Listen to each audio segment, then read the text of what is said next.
From an old mirror to the Elmo doll, here are your top 10 cursed objects you should never touch. Coming up at our number 10 spot, we have the Myrtles Plantation mirror. Myrtles Plantation is a place in St. Francisville, Louisiana that is known for being extremely haunted. There are so many ghost sightings and photographs, and in particular, there is a mirror where people tend to see ghosts in. People believe that the mirror holds the spirits of a mother and her young ones that passed away in the home. Apparently, a handprint continues to appear in one of the corners of the mirror, even though it continues to be wiped away by staff. Whoa! The mirror is definitely haunted and cursed. In our number 9 spot, we have the Koh I Noor Diamond. The Koh I Noor Diamond has been said to be cursed for centuries, but more specifically for males. It is said that only God or women can wear it with impunity. All else who wears it will be cursed. It is said to bring about great wealth to all women and great misfortune to all men. It dates back thousands of years, but it is currently in the hands of the British royal family, and it has been worn by Queen Victoria and Queen Elizabeth. I wonder how people started thinking that the crown was cursed. I bet you some woman thousands of years ago was mad at her husband and convinced him that the crown was cursed so she could have it all to herself.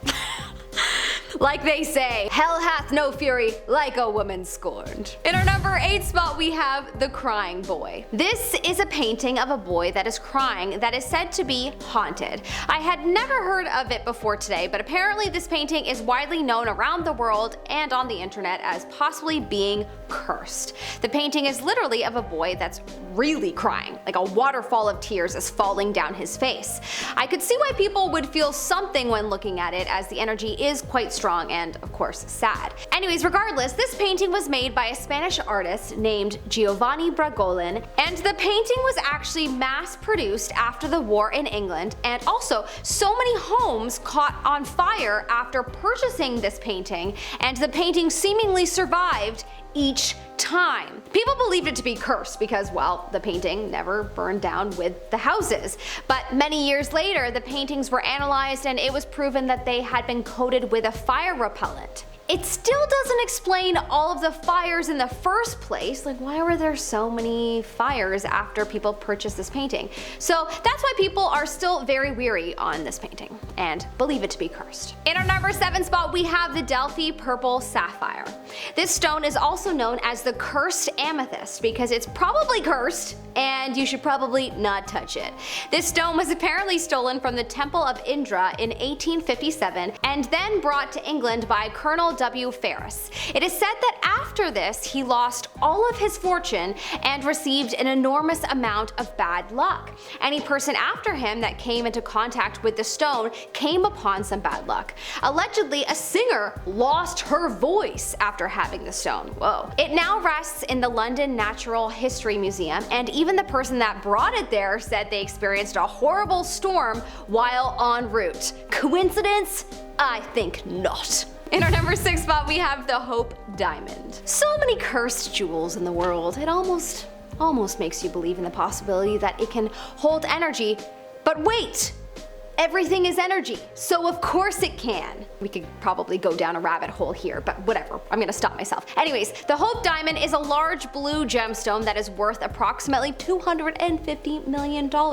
This is one of the most known cursed jewels around the world, as it has reportedly caused great misfortune and misery to whomever wears it. The reportings of misfortune date all the way back to 1653 in India, when a French merchant took the gem from one of the eyes of a Hindu idol, and eventually this merchant was eaten to death by dogs. Misfortune may be an understatement in this case. It's a good thing most of us will never get anywhere close to this object in our lifetime. In our number 5 spot, we have the Blarney Stone. This is a stone located in Cork, Ireland, and it is believed to be quite powerful. Kissing the stone is said to bring a person luck. But if there is any removal of the stone, even by taking a few pieces of the stone, the person who has removed it will be cursed with bad luck. Misfortunes such as loss of jobs, financial lows, and depression have been reported and associated with those that have taken parts of the stone. Apparently these parts that have been taken have been mailed back after they have felt the wrath of this curse. That's pretty funny when you think about it. You would think mailing it wouldn't do any good unless there's someone there to put the stone back. I doubt there's some kind of employee that's, unwrapping people's mail and putting the pieces of the stone back, and if there is such a person, even if they're a volunteer, bless them. In our number 4 spot, we have Elmo. Yes, Elmo, the character from one of the most iconic shows called Sesame Street, is known to be a cursed doll. Honestly, I heard about this one and instantly it checked out for me because my brother had an Elmo doll and it would just start talking randomly and we totally thought it was haunted. So it's comforting to know that other people had strange occurrences with it. Apparently there is a story about a boy that loved Elmo and was gifted it, and a few days after receiving it, the Elmo started saying, "Kill James," continuously. Whew, that's horrifying. Definitely stay away from the Elmo doll, just saying. In our number 3 spot, we have a piece of Uluru rock. Yet another cursed rock to stay away from. This is a large sandstone rock formation in the North Territory, Australia, and apparently this place is sacred for the indigenous people of the area. They advise that no one should take anything from the site, no small rocks or pieces or anything. But of course, do people always listen when told to not do something? No. The people that have taken pieces of the formation, though, have reported experiencing severe illness afterwards, bad luck, deaths, and terrible breakups. It feels like we've been too conditioned by movies to believe in any real magic that we forget about where writers of movies get their inspiration from. In our number 2 spot, we have the Belcourt Castle chairs. There is a summer cottage in Rhode Island, and apparently in the ballroom there are a number of cursed chairs. The idea of cursed chairs just seems so silly to me. Out of all the objects in the world, why a bunch of chairs? Well, as silly as it sounds, there have been too many sightings and experiences to count that proves this theory. People have reported feeling chills up and down their spine, and people have reported feeling a strange sensation of energy around them. Also, it has been reported by many a feeling of being pushed down from the chairs by an unseen force. I kinda wanna go there and experience that. Anyone else? But I suppose if we will be forever cursed, then maybe we shouldn't. In our number 1 spot, we have the haunted wedding dress. I'm sure there are many, many haunted wedding dresses around the world. Heck, I would say any marriage that ends in divorce, the wedding dress is probably not high vibes. But this one in particular, from a girl named Anna Baker, is known to be quite haunted. Anna Baker was from a rich family, and in 1849 she fell in love with an iron worker, aka someone of lower breeding, as they used to say. A lower class chap.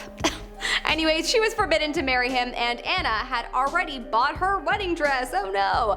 Allegedly, she was heartbroken, and she decided that she would never marry anyone ever again, and she ended up passing away single as a maid in 1914. Her house eventually became a museum, and they say that her old wedding dress is haunted, and many people have reportedly seen the wedding dress moving in its glass box. Yeah, it's definitely cursed. Thanks so much for watching, everyone. This was really fun. I hope you enjoyed this video. I'm Melissa Melotti, your host. Follow me on Insta or YouTube at Melissa Melotti. I will see you next time. Until then, have a good day, sir.